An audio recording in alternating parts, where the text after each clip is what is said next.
From parking fees and amenities to snorkeling conditions and all the marine life you might see, this beach is currently my most highly recommended one.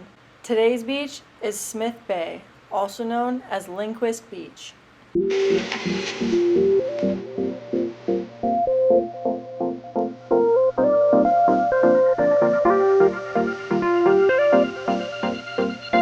Starting off, you do have to pay to park, $7 per person for non-residents, and an additional $2 parking fee. There's plenty of parking and the beach usually doesn't get too busy. It is a short little walk down, but I'm pretty sure you can drive down and drop off your gear before coming back up to park. The park gate does close at 5. There is a bathroom on site and it has a few shower stalls with small changing areas. There's also a foot rinse area. The water was off when I went, but they still had a hose. And then there is an actual bathroom with multiple stalls. Compared to some of the beach bathrooms I've been to, this is probably one of the nicer ones. After your short little walk down, you'll be right on the beach. There are plenty of benches and shade to sit up under. I did not see any place to rent chairs, but I have seen some people's review and they say that there's a local vendor that will rent chairs. The beach itself was not super crowded. More people did come towards the afternoon, but still not very many, and it's gorgeous. When you get down to the water, there might be some seagrass floating around, especially after rough conditions like strong winds or strong currents, but the water is still crystal clear.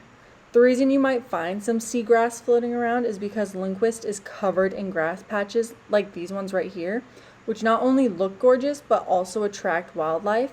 You can already see some of the fish swimming around in the distance. Fun fact, some of the seagrass is called Thalassemum testudinum. Thank you, Botany 101, for drilling that in my mind.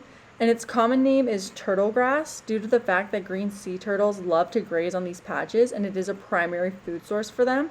So I had very high hopes of finding a turtle. These grass patches cover a large majority of the bottom and go pretty far out. This is maybe about 15 feet of water. I'd been following this grass patch since about 7 feet of water. Like I said earlier, there's a ton of wildlife in the water here. There are small schools of fish swimming everywhere and anywhere you look.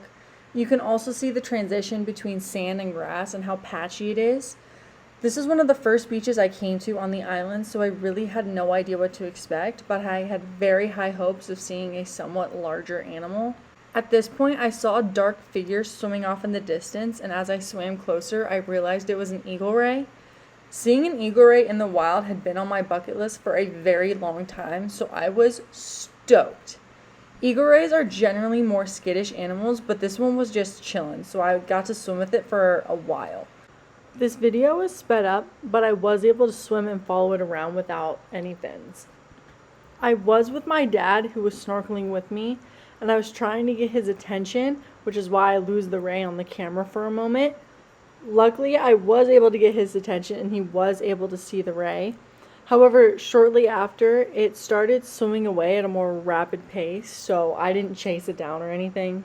And then not too long after, we ended up finding a turtle.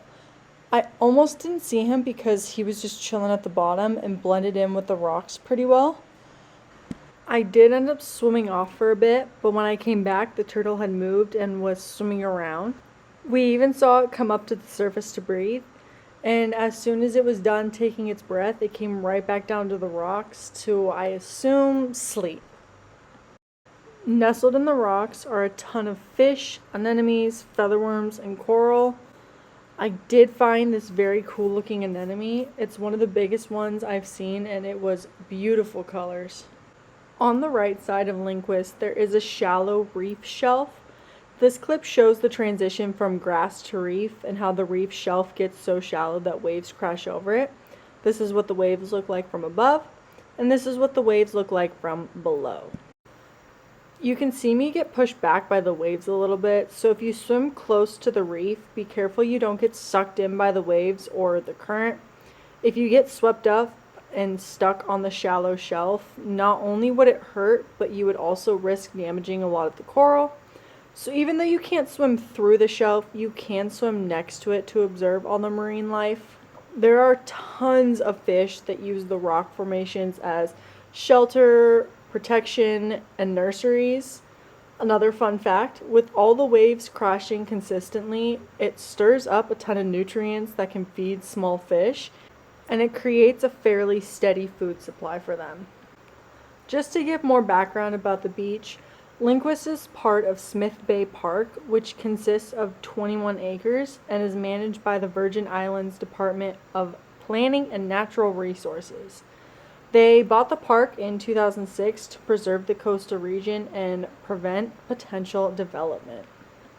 And now the moment I know that everyone is dying for, my final ranking of the beach.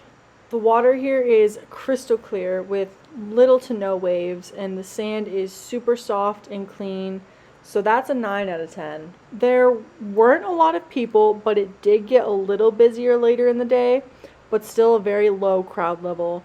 There were no lifeguards, no restaurants, but they do have a bathroom and potentially rent chairs. So safety and amenities gets a combined score of 7 out of 10. The beach is pretty accessible. You should be allowed to drop off your gear directly on the beach before parking. There are benches, trees for shade, and ramps into the bathroom. However, you do have to pay for access to the beach, which isn't my favorite, so accessibility would probably be an 8 out of 10.